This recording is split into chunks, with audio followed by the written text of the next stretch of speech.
आरोग्य कौशल्य म्हणजे काय हे पहिल्यांदा तुम्ही ऐकलं असणार. तर 21व्या शतकामध्ये जी वेगळी कौशल्य सांगितलेली आहेत त्यात तुम्ही भरपूर पाहिलेली आहे.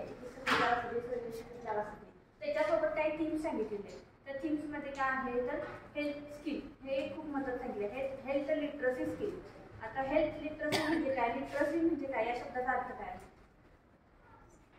लिटरसी म्हणजे साक्षरता.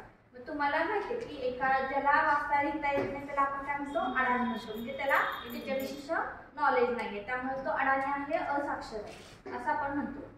आणि आताच्या डिजिटल युगात ज्याला मोबाईल वापरता येत नाही, ज्याला नवीन इंटरनेट हे असू दे किंवा तुमचं काय असेल डिजिटल मीडिया वापरता येत नाही, त्याला काय म्हणतो आपण, निरक्षर असं म्हणतो. अशी व्याख्या केलेली आहे. तसं ह्याच्यामध्ये हेल्थ मॅनेजमेंट स्किलच्या संदर्भात तुम्ही निरक्षर आहे असं कधी म्हणू शकाल, निरक्षर आहे किंवा साक्षर नाही असं कधी म्हणू शकाल? त्याचं आरोग्य चांगलं नसेल नाही, आरोग्याचा काही विषय नाही. त्याला स्वतःच्या आरोग्याची जाणीव नसेल त्यावेळेस त्याला आपण काय म्हणणार आहे, असाक्षर असं म्हणणार आहे. आता असं कधी होतं, प्रत्येकाला आपलं म्हणजे काळजी असते, पण महिलांच्या बाबतीत ही जास्त होतं. कारण महिला काय करतात, घरची जबाबदारी असते, मुलं बाळा असते, त्यांचा आधार पण असते, घरातल्यांचा आधार पण असते, याची खूप चांगल्या पद्धतीने काळजी घेतात. पण आपल्या स्वतःच्या रोगांच्या विषयी आणि आपल्या स्वतःच्या शरीराविषयी काळजी करत नाही. त्या सगळ्या शेवटी आपलं स्वतःला ठेवतात. का असं होतं? कारण एक तर पैशाचा प्रॉब्लेम असतो, एक तर आपलं कुणी ऐकून घेणार नाही असं वाटतं, किंवा मी जरी आजारी पडले तरी मला झोपून करायला पाहिजे, ही एक भावना असते नैराश्याची. की मी कुणाच्या समोर रडगाणं गायलं तरी कुणाला काय फरक पडत नाही, दुसऱ्याला टेन्शन कशाला, मिस्टर एवढं काम करतात, दमून येतात आणि त्यांना आणि परत कशाला टेन्शन. अशा पद्धतीने आपण काय करतो, आपल्या स्वतःच्या आरोग्याकडे दुर्लक्ष करतो. आणि मग त्या ठिकाणी काय होतं, तुम्हाला स्वतःच्या आरोग्याचं कौशल्य म्हणजे स्वतःच्या आरोग्याची कशी काळजी घ्यायची या संदर्भात काय होतात, प्रश्न पडायला लागतात. ज्यावेळेला आपल्याला रोग व्हायला सुरुवात होते त्यावेळेला. बरं, मग आता आपण आरोग्य कौशल्य म्हणजे काय हे पाहणार आहोत. त्यामध्ये काय बघा, व्यक्तीला दैनंदिन जीवनात अधिक प्रभावीपणे आणि कार्यक्षमतेने जगण्यासाठी शारीरिक व मानसिकरित्या विविध होण्यासाठी आवश्यक असणारे कौशल्य म्हणजे कोणतं कौशल्य, आरोग्य कौशल्य. म्हणजे दैनंदिन जीवनामध्ये जीवन हे सुखकर आणि चांगलं व्हावं यासाठी आपण जे कौशल्य वापरतो त्याला काय म्हटलेलं आहे, आरोग्य कौशल्य असं म्हटले. तर आरोग्य म्हणजे काय, ज्यामध्ये स्वतःच्या आरोग्यविषयक क्षमता सुदृढ करण्याची ज्यामध्ये क्षमता असते त्याला काय म्हटलेलं आहे आपण, आरोग्य कौशल्य असं म्हटले. यामध्ये काय करतो आपण, आरोग्यामध्ये सुधारणा करणे, आपल्या ज्या कमतरता आहेत त्या दूर करणे आणि पुन्हा आपली मानसिक शक्ती वाढवणे या सर्व गोष्टींचा काय होतो त्या ठिकाणी समावेश होतो.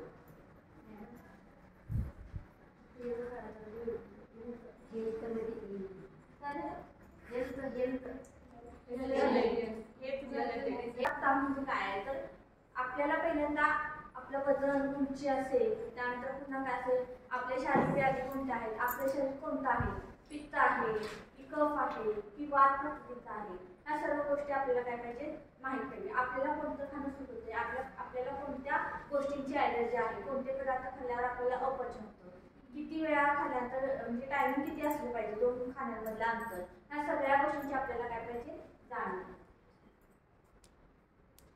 आता यामध्ये बघा, आरोग्य कौशल्याचे वेगवेगळे जे घटक आहेत त्याच्यामध्ये कोणते आहेत, फिजिकल म्हणजे शारीरिक, त्यानंतर आहे इमोशनल म्हणजे मानसिक, त्यानंतर आहे इंटेलेक्च्युअल म्हणजे बौद्धिक, आणि त्यानंतर आहे सोशल म्हणजे सामाजिक, आणि शेवटचा आहे स्पिरिच्युअल म्हणजे काय, आध्यात्मिक कौशल्य. आता यामध्ये बघा, मानसिक आरोग्य म्हणजे काय, तर पहिल्यांदा आपण बघूया शारीरिक आरोग्य म्हणजे काय. तर शारीरिक आरोग्य म्हणजे काय, शरीरविषयी ज्या हे असतात गोष्टी असतात त्याला आपण शारीरिक आरोग्य असं म्हणतो. ज्यामध्ये वजन उंची असू दे किंवा शरीरामध्ये कोणते बदल होत असतील, मुलींच्या संदर्भात एमसीचे असू दे किंवा पायखान्याचे असू दे, मुलांच्या संदर्भात वयात येण्याच्या असू दे, शरीरामध्ये होणाऱ्या बदलांचे असू दे, हे सगळे काय फिजिकल याची समज आहे.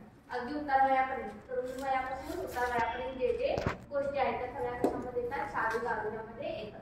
फिजिकल हेल्थ हे बऱ्यापैकी लोक हे करतात, काय करतात, अप्लाय करतात. आपलं वजन वाढायला लगेच कळतं की आपलं वजन वाढलेलं लगेच व्यायाम करायला सुरुवात करतात, पण त्याच्यामध्ये काय नसतं, सातत्य नसतं. तेवढं जर असं केलं परत व्यायाम करतो, परत आपलं काय होतं, आहे त्या मार्गावर आपण जातो. आता दुसरं आहे मानसिक आरोग्य. एखाद्या व्यक्तीचं मानसिक आरोग्य म्हणजे काय बघा, व्यक्तीची भावना, विचार, वर्तन, इतरांशी संवाद व्यवस्थापित करण्याची क्षमता, त्याला काय म्हटलेलं आहे, पण मानसिक आरोग्याचं म्हटलेलं आहे. निरोगी वातावरण निर्मिती मानसिक रोग वेगळ्या वेगळ्या प्रकारचे असतात. आता उदाहरण सिझोफ्रेनिया हा रोग काय आहे तुम्हाला माहिती आहे काय? सिझोफ्रेनिया हा रोग त्याच्यामध्ये व्यक्ती संशयवृत्तीची असते. संशयवृत्तीची म्हणजे काय? कुठल्या पण गोष्टीला ती काय करत असते संशय. उदाहरणार्थ तुम्ही घरात लक्ष द्यायचं, कधी कधी काय करते ती सारखं सारखं काय करत असते, माझं हे गेलं चोरीला, माझं ते गेलं चोरीला, माझे हे हरवले ते हरवले. इतर लेडीजचं कसं असते पुरुषांवरती संशय घेणे, पुरुषांवर स्त्रीवरती संशय घेणे, ह्या गोष्टी सगळ्या कशामध्ये तर सिझोफ्रेनिया आजारामध्ये येतात. तशीच काही जणांना काय असते मानसिक कशाची सवय असते म्हणजे सारखं हात धुवायचं, काय झालं की हात धुवायचं, काय झालं की हात धुवायचं, सारखं साफसफाई करायचं, प्रत्येक गोष्टीची साफसफाई करायचं. घर इकडे तिकडे झालेलं त्यांना अस्ताव्यस्त झालेलं खपत नाही, मग त्यांना राग येते आणि त्या रागाच्या भरात ते काय करतात चिडचिडेपणा करत असतात. ह्या गोष्टी सगळ्या कशाच्या आहेत? मानसिक रोगाच्या आहेत. त्यानंतर पुन्हा बघा मानसिक रोग बिघडण्याची कारणे कोणती असतात? ताणतणाव, टेन्शन, झोप पुरेशी न असणे, जास्त करून ताणतणाव टेन्शन, एखाद्या गोष्टीचं टेन्शन घेणं हे काय आहे? ताणतणावाचं लक्षण आहे. उदाहरण तरुण मुलांच्या मध्ये, किशोरवयीन मुलांच्या मध्ये प्रति आकर्षण म्हणजे दुसऱ्या व्यक्तीविषयी आकर्षण वाटतं आणि त्या व्यक्तीने जर नकार दिला तर ती टोकाची भूमिका घेतात. एक तर त्या व्यक्तीला मारायचं किंवा आपण स्वतःच्या जीवाचं काहीतरी बरं वाटून करून घ्यायचं किंवा मला या जीवनामध्ये रस नाही अशा पद्धतीची भावना त्यांच्यामध्ये तयार होते. त्यानंतर काय असेल? अपयश असणे. अपयश म्हणजे काय? तुम्ही डिग्री घेतलेली आहे, तुमच्याकडं स्किल आहे, क्वालिटीज आहे, परंतु तुम्हाला कुठं नोकरी लागत नसेल तर तुम्ही काय होता अपयशाने मागे पडता. माझं लक्ष फुटकं आहे, मला काही जमणार नाही आहे, बिनकामाचं आहे, घरातल्यांची बोलणी सुरू असतील तर काय होतं? अपयशाच्या मागे आपण पडतो. म्हणजे अपयश आपल्याला काय होतं? त्रासदायक ठरतो. त्यानंतर काय आहे? नात्यांचे नियोजन.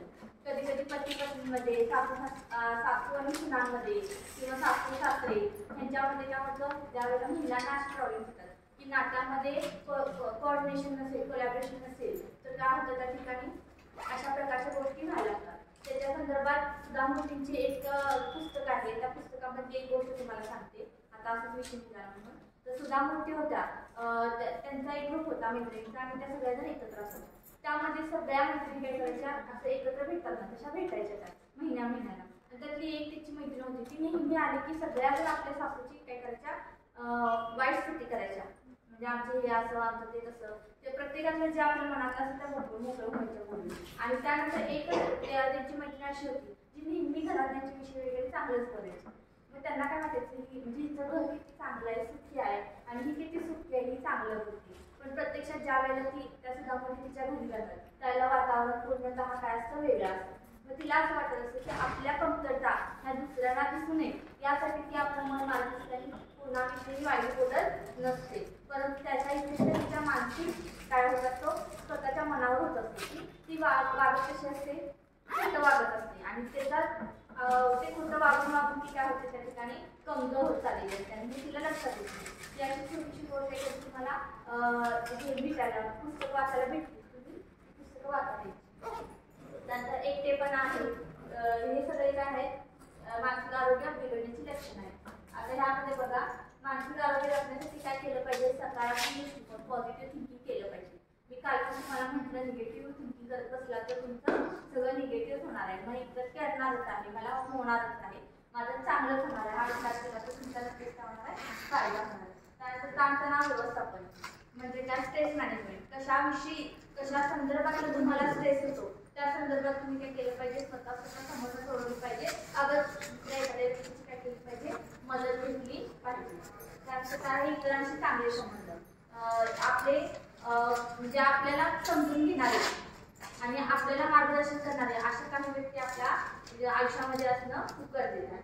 त्यानंतर आहे भावना व्यक्त करणे. मी मगाशी सांगितलं उदाहरण की प्रत्येकाला असं वाटत असतं की आपले प्रॉब्लेम्स ते आपल्याला सोडवायचे, इतरांना आपण का सांगायचं. तर ह्या काय केलं पाहिजे? आपण आपल्या ज्या भावना आहेत त्या इतरांना काय केलं पाहिजे? सांगितल्या पाहिजे. जे आपले विश्वासू लोक आहेत त्या सर्वांना काय केलं पाहिजे? सांगितलं पाहिजे.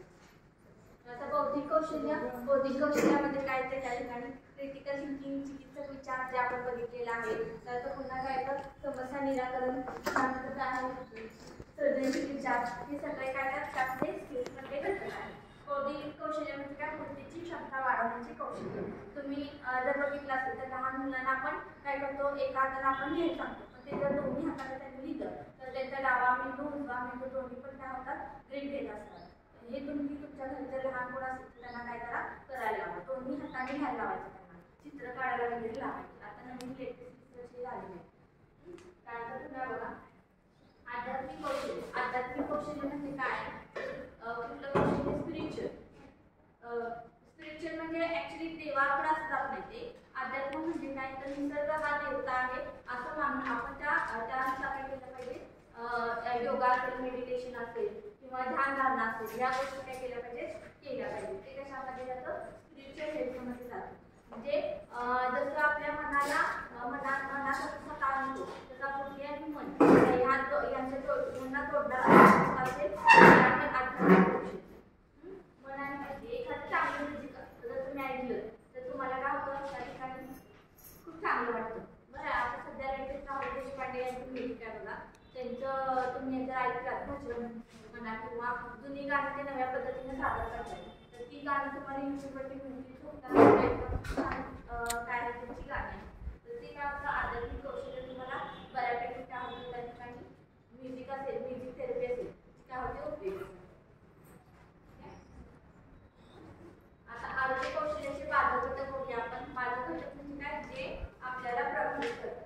त्यामध्ये माहितीचा अभाव. आपल्याला जर आपल्या आरोग्याविषयी माहिती नसेल तर आपण काय करतो, उदाहरणार्थ आपलं डोकं दुखते, सारखं दुखायला लागलं तर आपण काय करतो, एक आयर्नची गोळी आणायची, तीच खायची आणि गप्प बसायचं. का डोकं दुखते ह्याचा विचार करत नाही. मला बाबा चष्मा लागलेला आहे का, मला मानसिक ताण आहे का, मी अवेळी जेवली त्यामुळे माझं डोकं दुखते का, ह्या गोष्टींचा आपण विचार करत नाही. तर ऍक्च्युली ह्या गोष्टींचा केला पाहिजे, विचार केला पाहिजे. चुकीच्या गोळ्या खाण्यापेक्षा पहिले तपासणी करून. नंतर काय म्हणजे साधन सामुग्रीचा अभाव. साधन सामुग्रीचा अभाव म्हणजे काय? कधी कधी व्यायाम करायचं आपल्याकडे साधन नसतात, मी काय करू, कशा पद्धतीने करू, असे प्रश्न तुम्हाला काय होतात, पडायला लागतात. त्यानंतर बघा विद्यार्थी सहभागाचा अभाव. यामध्ये बघा विद्यार्थी सहभागाचा अभाव. ज्यावेळेला लैंगिक समस्यांची विषय आपण बोलायला लागतो त्यावेळेला काय होतं, लैंगिकता आता मुलींचं लैंगिक समस्यांच्या विषयी काय सांगता येईल. मुलं किंवा मुली बोलायला तयार नसतात. काय नेमकं ऍक्च्युली समस्या आहे? प्रत्येकाला समस्या असतात का, पण ते बोलणं आणि व्यक्त होणं हे गरजेचं आहे आणि हे केलं जात नाही. त्यामुळे काय होतं, त्या ठिकाणी विद्यार्थी चुकीच्या गोष्टींचा अवलंब करण्याचा शक्यता असते. अगदी शिकलेले सुद्धा व्यक्ती हे त्यांचे पुरुषांची शीघ्रपत्र वगैरे ज्या गोष्टी आहेत त्यासाठी एखाद्या बुवाकडे वगैरे जातात आणि ह्या गोष्टी घरच्यांना बोलून दाखवत नाही. त्यामुळे प्रॉब्लेम्स काय होतात, म्हणजे नवरा बायकोचं पटत नाही किंवा आपल्याला ऍक्च्युली काय प्रॉब्लेम आहे हे समजून सांगितल्याशिवाय, डॉक्टरांच्याकडे गेल्याशिवाय कळणार नाही की ऍक्च्युली काय प्रॉब्लेम. ठीक आहे. त्यानंतर काय असेल,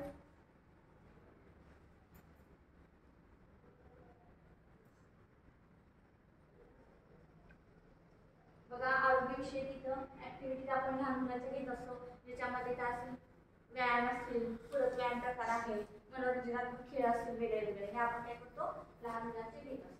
आता ह्या संदर्भातल्या कोणत्या हेल्थ स्किल ऍक्टिव्हिटीज आहेत, भरपूर ऍक्टिव्हिटीज आहेत, तुम्हाला पण त्या तुम्हाला आहे ना शाशीचा एखादा घटक, चित्रकला शाशीचे घटक आहेत तुम्हाला पाठ घेता ना तुम्ही.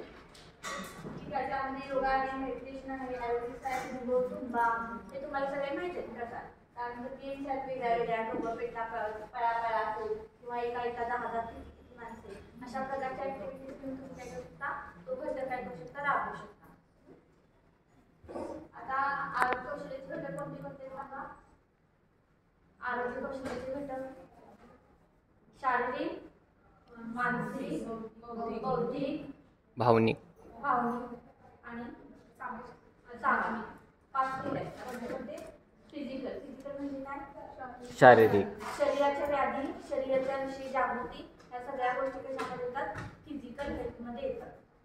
जे शरीरासंबंधी सगळं आहे ते सगळं कशामध्ये येतं, फिजिकलमध्ये. मानसिक म्हणजे काय? ताणतणाव असेल, स्ट्रेस असेल, ह्या गोष्टी सगळ्या कशामध्ये येतात, मानसिकमध्ये. कामाचा ताण असेल, त्यानंतर नोकरीचा ताण असेल, हे सगळ्या गोष्टी कशामध्ये येतात, मानसिकमध्ये.